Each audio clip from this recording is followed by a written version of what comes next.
Madison, Wisconsin is as good as it gets if you are like me and you love the college sports.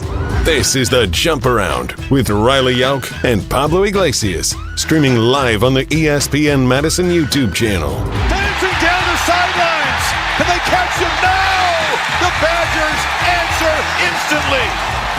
There will be no undefeated champion on Wisconsin with an unbelievable stretch drive to the championship game. Gordon again! Inside the 5, touchdown! What a performance by Melvin Gordon! Chucky Hepburn, Big Ten on the line. Yes! Legacy cemented.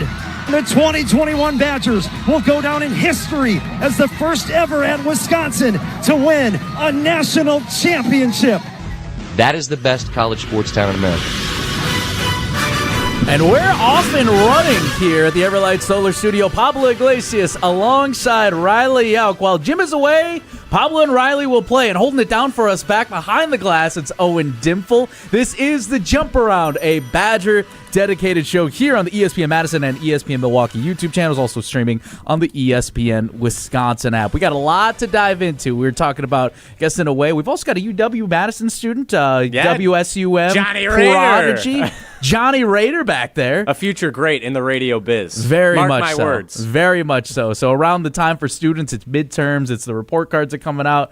And it's time spring for break. us. Spring break as well, although it doesn't really look like it's spring break. That's why you go to a different location. Exactly. That's why this Jim, is why Jim was a smart guy getting out to a tropical location. to parts unknown, but enjoying the weather very much so. So we are holding down the fort here at the Everlight Solar Studio in downtown Madison. Pablo Iglesias and Riley Yauk. And Riley, as I mentioned, midterms, report cards are out. It's crazy to think that we are almost just about 5 years in to Chris McIntosh being the Wisconsin Athletic Director. It's crazy to think how fast time flies, right? Yeah, it doesn't feel like it's been that long. Yes. It feels like just yesterday, back when I was merely a graphic design intern for UW Athletics and Barry Alvarez was retiring and we got to go onto the football field. It was such an interesting retirement ceremony. They had all the staff members do. They gave me a jersey from a random UW athletic team. I believe I got a softball jersey, but you could get any sport, and then you walk onto the field, you give it to Barry, you lay it on the desk, and then you shake his hand and take a picture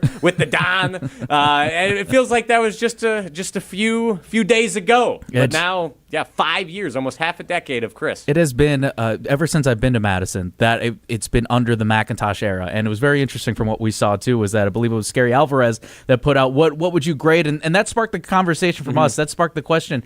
Riley, off the top, what would you grade Chris McIntosh based off of everything that he's done or hasn't done more so over these last 5 years? If I asked you right now, what's your grade for Chris McIntosh off the dome? Yeah, off the dome, my initial gut reaction grade would be a C, bordering on a C-. Obviously, the cash cow, the overarching concern for UW Athletics is football. That brings in 80% of the revenue for the University of Wisconsin Badgers Athletics. That has been an abject failure thus far. As much as I believe in Fickell in the future, as much as I believe in this program moving forward, up to this point, the big home run hire of Luke Fickell has been a failure. So that is the massive, glaring stain on the Chris McIntosh legacy thus far. Do I think that can be turned around and will be turned around in the future? Yes. However, looking at it right now, that is the biggest area of concern, and that is the most important area to get right if you are Athletic Director Chris McIntosh, and he hasn't. However, you also have to look at the successes. Mike Hastings, that's a home run hire. 100%. You bring him in when the program is sort of in a state of repair, of disrepair. And Mike Hastings has turned it around and brought the Badgers to the first Frozen Four in over a decade for the University of Wisconsin. That's awesome. Mike Hastings, fantastic. And to stick with the baseball analogy, I'd say Robin Pinchton, the ball was laced into right center field, and we're not sure where it's going to drop. Maybe it's a double, maybe it's a long single, could be a home run. But she brought the Badgers to the WBIT and clearly has switched the I guess the attitude surrounding Wisconsin women's basketball in just 1 year at the helm, those are rousing successes. And then you can look at Kelly Sheffield, Greg Gard, Mark Johnson. Those programs, those coaches were hired under Barry, but have continued their success under Macintosh, so I give him partial credit for that. See, that's where I want to cut in there, too, because we will talk a lot more football, too, in just a little bit, which, that's where I want to cut in super quick. And do you still credit that, though, to Macintosh? Yes, the success continues under Chris McIntosh with your Kelly Sheffields, with your Greg Gards and Mark Johnsons, but do you truly credit that success to the Chris McIntosh era, or is this just a carryover? Because again, from what we've seen, it's great that Robin Pinchton's in; she's doing what she's done. But you also have the unfortunate situations of what had happened under Marissa Mosley and how that dismissal went about, or rather her stepping down, and you have that now on your resume as the athletic director. Yes, and what I hadn't gotten to yet for cons are facilities. Yes. Soccer, their locker rooms are still in the McLean Center. You know how far away that is from McClellan? I never knew that. Yeah. The McClellan soccer complex is not I'm going to be honest. I'm going to stop short of saying it's not a D1 caliber complex because I'm not familiar with many other soccer complexes. But I know they've wanted locker rooms, and they don't have locker rooms on the premises. Like that, you can't do that if you're Wisconsin. Like, what are we doing? Facilities is the biggest other drawback, I think, from the Chris McIntosh era. And now they're building the new Kellner athletic facility. It's going to be awesome for football. But you don't have a competition caliber track in there. You have it's not a 400, it's like a 350 or a 300 meter track. How, when you are a Division I institution, not able to give every single sport, whether it be revenue generating or Olympic, the necessary resources to succeed. And I think that is a big area of concern for Chris McIntosh still. And Barry struggled with it too a little bit. These are facilities that haven't been updated in a long time, but that's another thing that brings down the grade for sure. Fickell and facilities, I'd say, are my big cons. Hastings and Pinchton, I'd say, are my big pros. And then partial credit I give to Sheffield, Gard, Johnson, those programs that have continued to succeed. So this brings the grade to, what is your grade that you would give Chris McIntosh? I'll give you the A, B, C, or an incomplete. A flat C. Flat C. Flat C. Yeah. You can't ignore the success of the other programs that have continued to thrive under Chris McIntosh. You can't discount Mike Hastings and Robin Pinchton, but you can't ignore Luke Fickell and the glaring need of necessary, appropriate facilities for the non-revenue generating sports as well. I'm also a C. The thing that I still feel like that the Badgers have been missing, and granted, yes, it's been nice to see these extra efforts of we are moving into a new era of NIL. We're going to change and revolutionize. That was the promise that you made at the start with bringing in Luke Fickell, was that you were hoping to revolutionize from the get-go. That was the idea.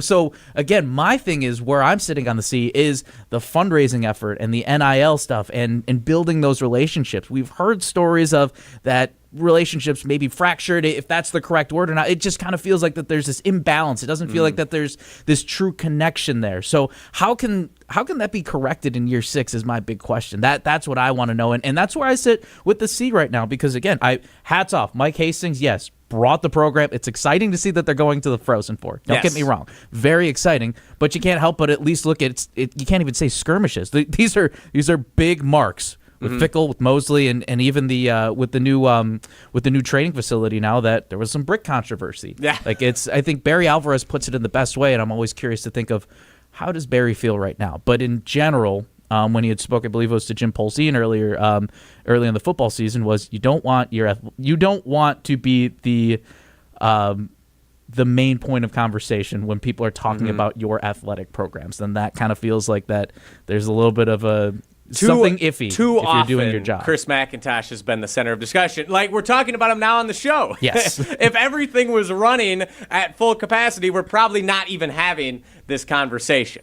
Unless it was a rousing success, everything's all gravy. But even then, was anyone really talking about Barry Alvarez back in the early 2010s when you had men's hockey succeeding, you had the football team going to 3 consecutive Rose Bowls, when the basketball team was going to Final Fours?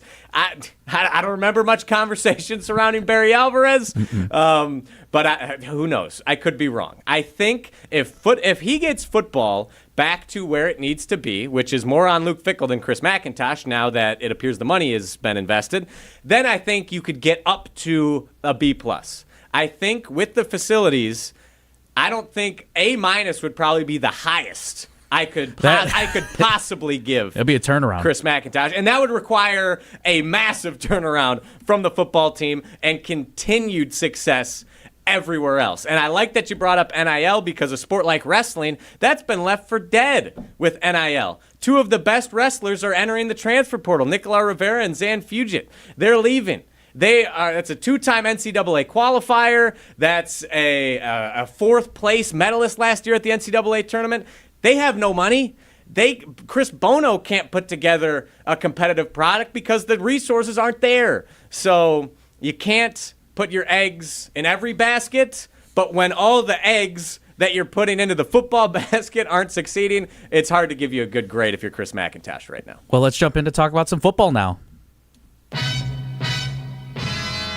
So diving deeper into this again, 5 years of Chris McIntosh, the era, and then about a year into it, makes the big shake-up move, moves on, and now we're at Luke Fickell. But looking ahead, as to Riley, you've been at spring practices, you've seen what the teams look like, you've been honest about Colton Joseph's start, which, yes, for me, I said it was a beige flag, don't get me wrong, but if it continues to have this weird, inconsistent trend, I'm starting to look more towards red flag. But I asked you yesterday, what does his body language look like? What does he look like from a reactive standpoint? Let's dive into the future of football and how we're feeling about that. Yes, and I am very positive. I've been very open on Saturday Scramble, yesterday on Jim, Matt, and Molly, that I still believe in Luke Fickell, that I believe in this program, and that I believe they're going to be much, much better, and you will see it reflected in the wins and losses in 2026. Right now, Colton Joseph, that's the biggest hinge point for whether or not this season is a success. 1, he has to stay healthy, and 2, he has to perform.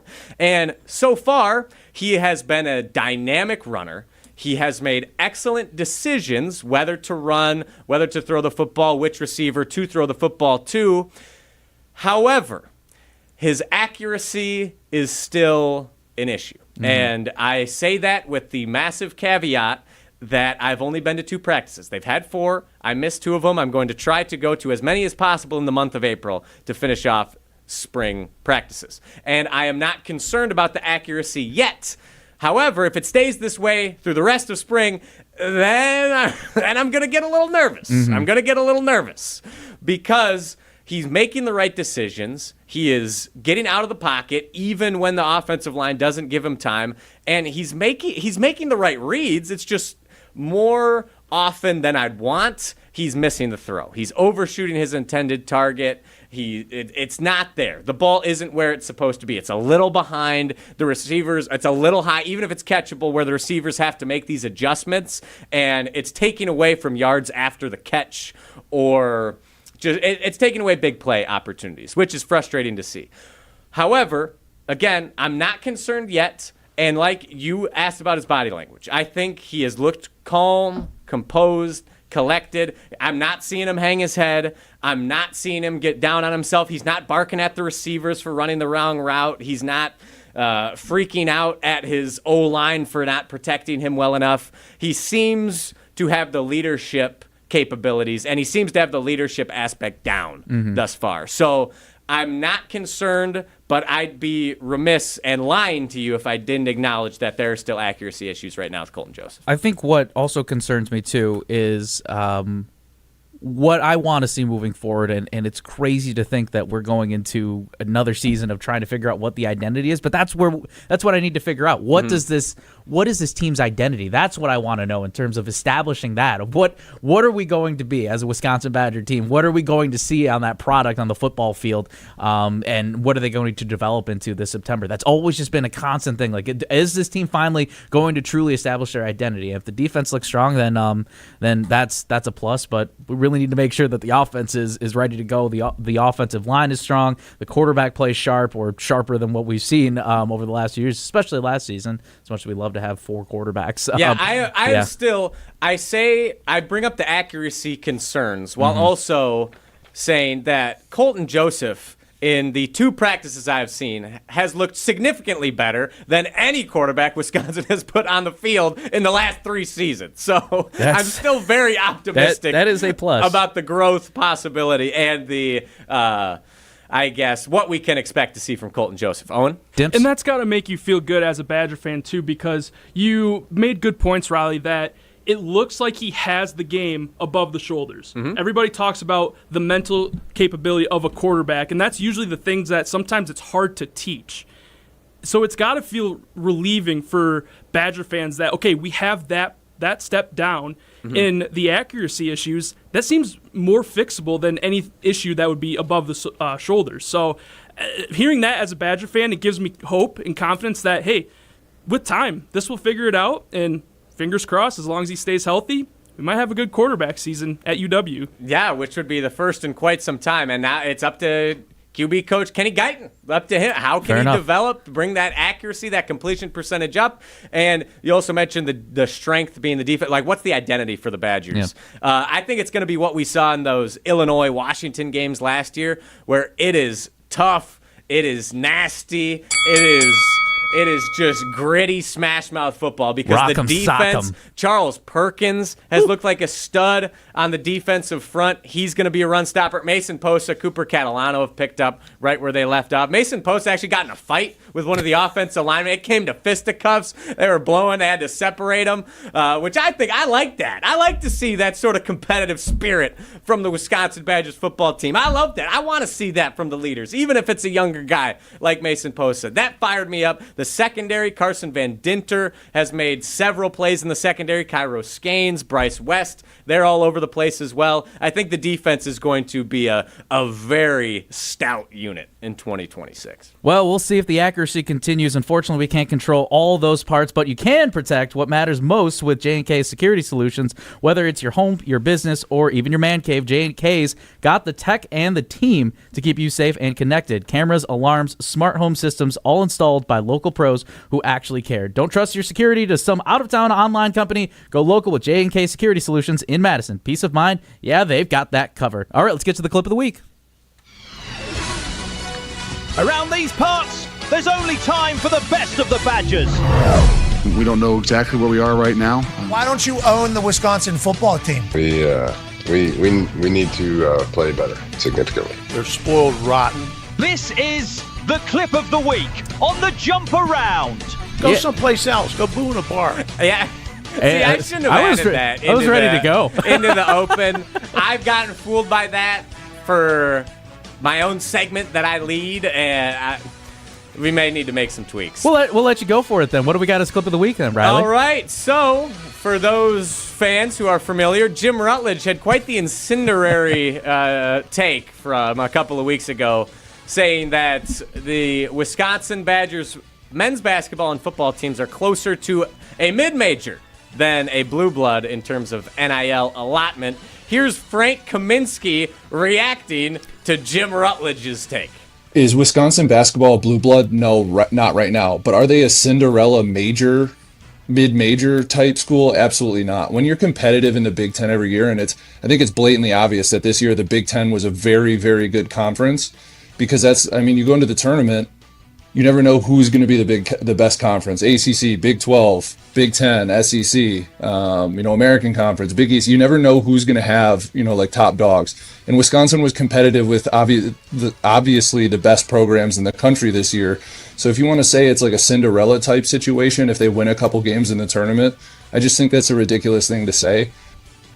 Frank Kaminsky saying Jim Rutledge is ridiculous, which he said as much when he quote tweeted it and helped that clip go insanely viral. So, Pablo and Owen, I really thought of you guys when I heard this clip and heard this take from Frank Kaminsky, because you guys are mid-major alums. You both graduated from Bradley University, a proud member of the Missouri Valley Conference. That's right. Valley runs deep, baby. So you guys have a unique perspective. What do you guys think? You guys are alumni from Bradley, from a mid-major. Is Wisconsin closer to your alma mater, Bradley, or a blue blood such as Duke? They're nowhere close to being. If Bradley is considered the new Cinderella, or in the mid-major of power conferences, I will gladly take that. That means I could talk about Bradley men's basketball a lot more in this office and not get as many eye rolls. But that's not the case. And I think even then it's transitioning with what this era looks like, is that how these mid-majors are recruiting now is essentially a stepping stone because they know that we've talked about this. We're amazed at some of the big men for Wisconsin. It's like, wait, this guy feels like they've been here forever. Because, we're not used to seeing, even at these big institutions, players stay for 4 years. It's so tough. So, I mean, that's how mid-majors are starting to advertise themselves. But going into this, I'm like, there's no way that I would call Bradley and Wisconsin and put them on the same type of pedestal. And it's instead of, I don't think Wisconsin's a blue blood. Maybe they're a quote, new blood. Maybe that's what they are. Are they a Boulder more so in this of this conversation of they're not Cinderella, but they're always a part of the bigger conversation, but they're never the story. That's just where I feel like that the Badgers are at. I for sure, again, not putting them in the blue blood category, but I can't call them a mid-major. Maybe in terms of the operation, even then, like Wisconsin's still spending a lot more money than Bradley, from what I know at least, or other mid-major programs in the Missouri Valley, unless they got some deep pockets. But you know what? I don't see Wisconsin and Bradley being right lined up with each other. Owen? And that's really what it comes down to, is that Wisconsin, they might not have the same amount of success postseason as some of these other Power 4, 5, if you want to include the Big East schools. But to call them a mid-major, that's just wrong. It's just wrong. Yeah. And being able to experience that from a fan of both Bradley and Wisconsin, I go back to the NIT a couple years ago when the two schools played each other. And I was thinking to myself, I was like, who do I want to root for? I got to have like one team to root for in this game. And what I went back to it was that Wisconsin, for the NIT, they don't want to be there. They're competing for NCAA tournament appearances. Mm-hmm. It would be a bigger deal for Bradley to win that NIT game. And of course, Steven Crow went for 36 points. That was a nightmare. But I think that game symbolizes that one team would have been thrilled to have a win, and the other that did was like, all right, business taken care of. So that was, I think, a game that showed that these two are not on the same mid-major level. Where I still stand a little indifferent to is that Jim has made the point that if you make it to the Sweet 16, this is essentially the Super Bowl. This is your big game moment for Wisconsin. I'd almost argue that no matter where you're at as a top-tier program, unless you're truly a number one defined seed, making it to the Sweet 16 is just a big deal in general. Like, no matter what. I look at, like, Illinois, for instance. Like, they're in the Final Four. The amount of Illinois fans that I know, that I've known, grown up with, worked with, whatever the case is, they're ecstatic to know that they're in the Final Four and just kind of feel like that they've gotten over an even bigger hump. That it's just like, it's not a guaranteed thing to constantly make it into the Final Four, no matter how deep of a blue blood program you are. I think there's knowing that the Sweet 16 is everybody's threshold for success, and if you can consistently get there, that's a big thing. I still don't know if I'm fully on board with believing that if Wisconsin makes it to the Sweet 16, it's just the drought that we're in. It's being a prisoner of the moment, truly, is that, you know what, Wisconsin hasn't made it to the Sweet 16 in almost 10 seasons. That sucks, don't get me wrong, but Sweet 16 shouldn't be Wisconsin Super Bowl. I would agree. However, I will defend the Riley pushback. Jim Rutledge just a little bit here, because he was mostly referring to NIL and the money that the Badgers spent. Do I totally disagree now, especially after this past offseason, that football is closer to a MAC school than Ohio State? Yes, I think Wisconsin is trying their best to close the gap and got significantly closer this past offseason and the amount of money they spent. So football, taking that out of the equation, think Jim's wrong. Basketball, though, I was reading from our friend Nick Osen on the Badgers 247 message board, and he was asked about the UW's investment into Greg Gard and the basketball program. And he said from the sources that he knows, Greg Gard has done most of the fundraising by himself. Mm-hmm. He has not gotten a lot of NIL support from UW Athletics, which is just mind-boggling to hear. So, the fact that he's had to take care of most of the money and find most of it himself is ridiculous, and he deserves to get a proportional amount that Luke Fickell and the Badgers football team has gotten. So I think Jim was onto something in regards to the NIL support that the basketball team has received recently, and I really, really hope that changes moving forward because Greg Gard has done a fantastic job with the little amount it appears he's got. All right, let's move on to the Twitter portal. It's time for the Badgers Twitter portal. Another Riley led, too. Yes, it is. Time to enter the Badgers Twitter portal. Starting with some breaking news from this morning. We have discovered, we talked about this on our show. News. When will the Badgers get an ad patch? Because it's inevitable now. And who will the company be? And it appears that at least for the women's sports, we now have our answer. UW Health will sponsor Wisconsin's women's sports moving forward with an ad patch on their jerseys. Basketball, volleyball, hockey, and softball for those interested. Pablo, give me your initial thoughts to this news. Oh, it's awesome. It's great to see that we have a local tie there. It's great to see that there's a specific investment in women's sports and the successful program. I mean, really, it's just in general, too, to see, again, the women's sports investment and seeing it on the volleyball jerseys, seeing it on the hockey jerseys. I mean, I feel like I've got to put that patch now on my hockey sweater. But it's still super cool, and it's awesome to see that recognition. Anybody could say whatever and be like, oh, well, this is we're going to look like NASCAR at this point. But you know what? It's extra exposure. It just elevates it a little bit. At this point, almost everybody has a patch on their jersey, so why not just get with the time, move on, and then it's a local brand too, and I love the addition to it. Yeah, see, so I am diametrically opposed to ad patches on uniforms as a principle. However, I also recognize, I just love uniforms. I think they should maintain their purity. Like, it's a sports uniform. It's not a place for advertisement. However, I understand at this stage, this time we are in the world, especially in collegiate athletics, that's not going to happen. So I just want the ad patch to not be super loud and take away from the uniform. And I don't think the UW Health patch will do that, which is phenomenal. It says UW on it. It's great. It's got red on it. It's got white, a little bit of blue. Don't mind it. And I really love that this is going to bring in a significant chunk of change for Wisconsin women's sports and probably the athletic department as a whole. This is going to help out the volleyball team continue to compete for championships. Women's hockey is going to be able to remain a power and spend as much money as they need on players, and it should help boost our women's basketball and softball programs as well. So I love it. It brings in tons of money, and it's going to help women's sports at the University of Wisconsin-Madison. I love it. And that way we don't have to rattle is Wisconsin a mid-major-esque type of institution. It's that hospital money, UW Health. Let's go. That will also help. All righty, moving on to number 2.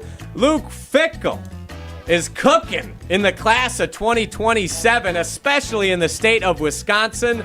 Both Mallinger brothers from Hamilton, Sussex, committed yesterday to the UW, which boosts Wisconsin's class of 2027 to be ranked number 14 out of all Division I universities, according to 247 Sports. This would be, if it holds true, and this is just with 7 recruits from the state of Wisconsin. Every single member of the class is from the state of Wisconsin thus far. All 7. This could be the greatest recruiting class in the history of Wisconsin football. Greatest in Wisconsin football history. It could. Obviously, you have to wait and see how they play out, how everything happens. But rankings-wise, 14 is significantly higher than anything we've seen before. I have it up before. I think the highest rated class in Wisconsin history is ranked 29th. So if this even stays top 20, far and away would be the highest rated recruiting class ever. And if all of these guys, or even most of them, pan out, go to the league, that's not even close. It feels amazing, but it's also I don't know. That was honestly perfect timing for the music. That's how I feel, is that, okay, it's awesome that you're recruiting all these big, especially local Thai names, but where was this from the beginning? Like, why not get to do this now? Because, I mean, let's hope that this isn't the true lame duck year situation for Luke Fickell or a make or break, but it does also feel like that if this season doesn't go well, then we're really not going to see this come to fruition. We're not going to see it all come together because these are Luke Fickell recruits. So I don't want to sound too negative Nancy here, but I wish I would have just seen it a little sooner. I wish I would have seen it play out a little sooner. Okay, I'm going to put you on the spot here. Give me 3 recruits from the state of Wisconsin since Luke Fickell has gotten here that you would have liked him to acquire that he did not.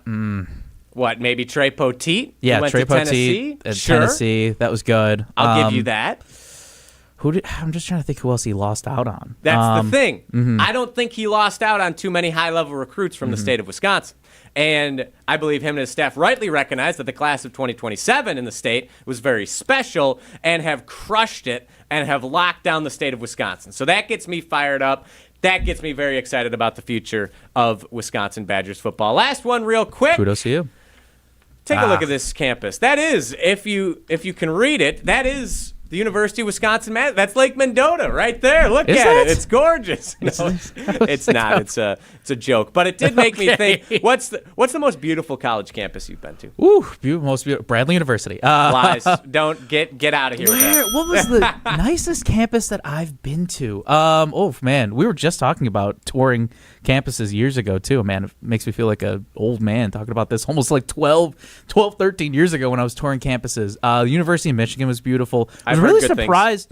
I was surprised with Purdue. They have this big fountain in the middle of campus in West Lafayette. It's a beautiful campus. When I went to a football game, it was Purdue and Michigan. Anything else? I've never been to Notre Dame. Want to go check Notre that Dame's place. A gorgeous campus. Yeah. I am a big fan of Notre Dame. I never got to see this in the fall. Indiana University at Bloomington. IU Bloomington. Really? Beautiful campus, especially in the fall when there's the foliage and everything with the leaves like that. Fall is a beautiful time at IU. I'm not sold on Bloomington. I doubt it. There's no way. I think taking UW-Madison out of the equation, I love Notre Dame when I visited there, and I believe underrated from the Colonial Athletic Conference, the College of Charleston. Ooh. Their campus, it's very small. It's in the middle of downtown Charleston. Mm-hmm. They have the big trees with the moss that hangs down. They're not willow trees. I forget the name of them, but there's palmettos on campus. College of Charleston, very small, but a gorgeous campus. You're right next to the ocean in historic downtown Charleston. Loved it. Big fan of College of Charleston's campus. I will be in Charleston in a few weeks next month, so I will make sure. It's a great place. Go to Hyman's, get some seafood. Oh, thank you. See, this is everything that I need to know. World recognized restaurant. Perfect. All right. Well, that'll do it for the Twitter portal. We have Wisconsin's new football alumni relations director, Brady Ewing, coming up next. But before we get to that, wanted to take a moment to just address some more serious news and something that's been heavy on our hearts, heavy on our chests with the passing of Jack Pew at the age of 24, and former Wisconsin football player releasing the Badgers, releasing the statement. The Athletics family is deeply saddened to hear the passing of Jack Pew.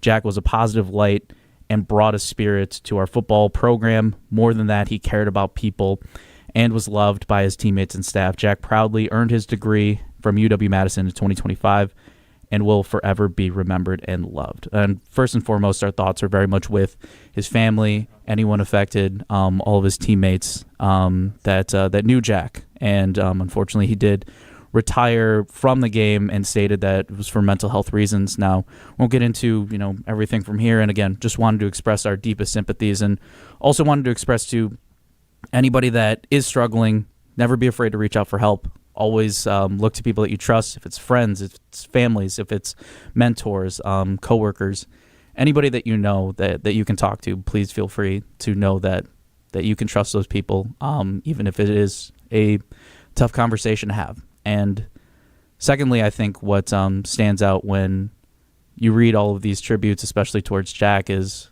what he has been called was a light to the room. And even though he went through and even openly said that there were a lot of dark days, if you know somebody who is in that space, please never be afraid to let them know what their light means to you, what that light that they bring to the room means to you, because that is such a special thing. So I just wanted to take some time out, all of us here at the Jump Around and Beyond are thinking about everybody impacted by this. Our hearts are very much with everybody that are impacted.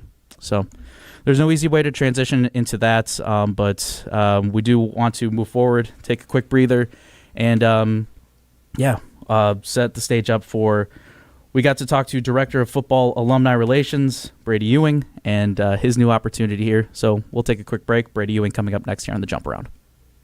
No jokes, no tricks, no fooling. Just serious savings at Steinhoffel's No Fooling Sale. Right now, save up to 30% store-wide. From sofas to bedrooms to dining and more. Upgrade your home with quality, comfort, and style at prices that are no laughing matter. Plus, enjoy 18 months 0% interest so you can bring it home today and pay over time. The No Fooling Sale. The savings are real. Don't miss it. Only at Steinhoffel's and steinhoffels.com. Welcome back to the Jump Around, a Badger-dedicated show here across ESPN Milwaukee and ESPN Madison's YouTube channels. Pablo Iglesias, Riley Yauk, and we are joined here on the Yuengling guest hotline, Brady Ewing, former Badger fullback and also now the Director of Football Alumni Relations. Again, joining us here on the Yuengling hotline, the oldest brewery in America and now officially in Wisconsin, DG Yuengling & Son, Pottsville, PA. Enjoy responsibly. Brady, welcome to the Jump Around and welcome back to Madison. How's everything been with the new role here? Thank you. Yeah, it's been great. It's been good here, hot and heavy the last week and a half since I started getting up to speed on everything going on, doing the onboarding stuff, and probably most importantly, getting out to practice, seeing all the energy, all the passion out there on the practice field for spring ball has been really fun. Brady, it's awesome to get to see you back here in this role. Again, you're a Richland Center kid. You had some fun runs with the Badgers. You spent a couple years in the league. What was it about this position, though? I know that every Badger in any situation, if I could be back in Madison, it feels like that this place is like a second home. What was it from the beginning that attracted you to this position when it first came out? Couple things. I think first and foremost is this place played such a big role in who I am today. And that's from the university, Camp Randall, the people that filled the stands every Saturday, to the support staff, to the players that I played with, played a big part in helping me become who I am, the things that I care about, the things that I value, and the things that guide me today in the working world or as a parent. So a lot of those things played true into my life and guided me to be who I am today. So I think first and foremost, wanting to continue that tradition and be a part of that, helping that experience be the same for the next generation, and helping alumni feel connected to that and a part of that was something I was really excited about. And then as I had a chance to sit down with the different people around the football program, the athletic department, and continue to pull that veil back on where the program's headed, I'm super excited about it, and to be a part of that, and to be a part of, playing my little role in alumni relations and alumni engagement as a part of, where football's headed, something I was super excited about. So a little bit of a long-winded answer there, Pablo, but hopefully that helped summarize it. Yeah, Brady, you mentioned that excitement, and this may be a simple question or potentially a harder one to answer since you just started a couple weeks ago, but what does your day-to-day look like? What are your responsibilities as the Director of Alumni Relations for the football team? Yeah, so first and foremost, connecting with alumni. So, it's been actually really overwhelming and exciting, the amount of outreach as this news has been released, and there's been a lot of buzz around it, a lot of excitement, and people reaching out. So that's been really easy thus far, is connecting with former alumni, first and foremost making sure that they know that they're welcome here, which they always have been, but now it's every day me waking up on how can I make sure that they feel welcome here. They know they're available and willing to be around anytime they want to, whether that be during spring practice, summer workouts, or in the fall. And then continuing to strategize and executing the strategy that we're setting on how do we best engage the alumni and make sure they're seen, heard, and valued, and they are willing to come around, wanting to come around to be a part of what we're doing here in Madison, and then helping connect the dots between the current staff, the current players, and the past with those alumni. Brady, what excites you the most about this new venture, this new journey? Again, you mentioned that that Madison was a place that helped form you into the person that you are today. To have this opportunity in front of you, new challenges, all that. What do you think excites you the most as you take on this new venture? Yeah, I think I guess I used my own story as I was in a busy phase of life. Still am in a busy phase of life. 4 young kids, have a 5th on the way here coming next week. And, I look at least a lot of the guys that I played with that are in that same, era and time frame. Is last year I was invited to be a guest captain, honorary captain, and got a chance to meet Coach Fickell, reconnect with folks like John Richter and, Marcus Sedbury and others around the program. But really just feeling that connection again. And it was as much to my doing as anybody's, but getting invited back, being a part of that, going to practice, going to the game, having my family be a part of that was really, really excited. So I am excited about trying to facilitate and create those same experiences for others. And that might be the guest captain, the honorary captain. It might just be getting a guy back to practice himself or bringing his family, but trying to help facilitate those types of experiences to rekindle all of the great memories, the great relationships and experiences that we've all had as former football athletes here at the University of Wisconsin. Brady, when you were a player, what was the role of alumni like in your journey as a member of the Wisconsin Badgers football team, and what can having that strong alumni presence do for the current team that's going to be suiting up this fall? Yeah, I think it gives you perspective, and you guys probably talk about it all the time. Like, college football has changed since I played. I feel like I'm getting old now. I'm the old guy when I go to lunch with these college guys that are our current players.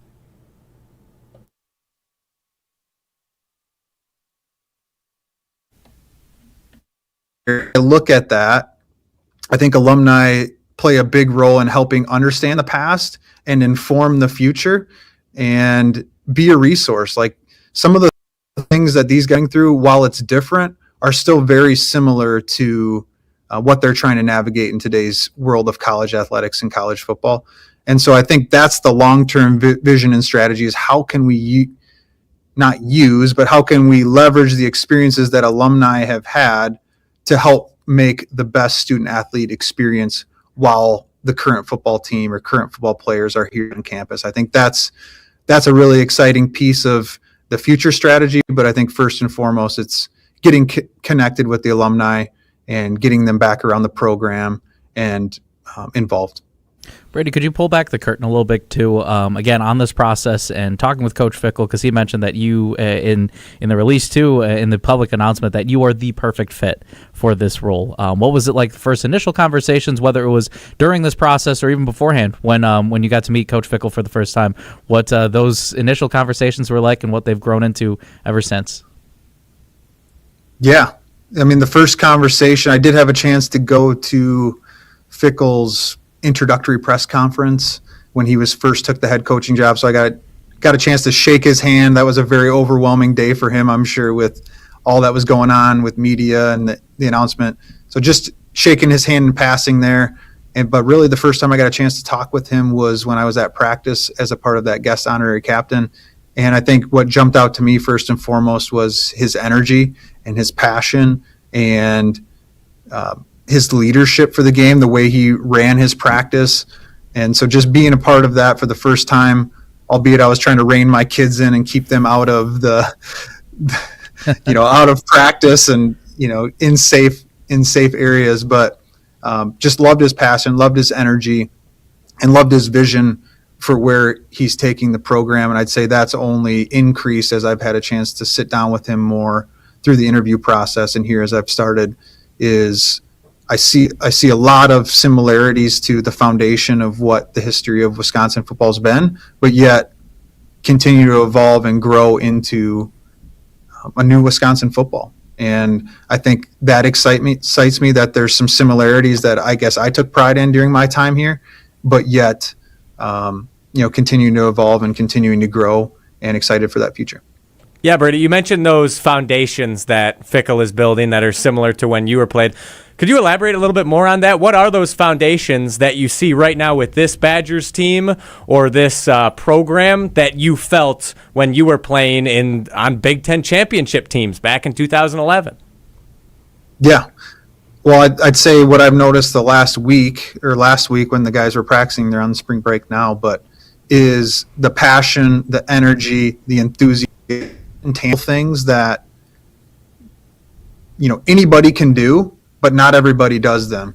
And I think it's been really cool to see those intangible things. Like every team's going to go out there and, work on their footwork and, some of the basics of how to execute a play or how to execute, an offensive scheme. So yes, they're working on those things, but I'm seeing a lot of those intangible things of like the energy, the effort, the attitude they're bringing to things, focusing on being smart, being physical, being disciplined in the way that they approach things on the field and off the field.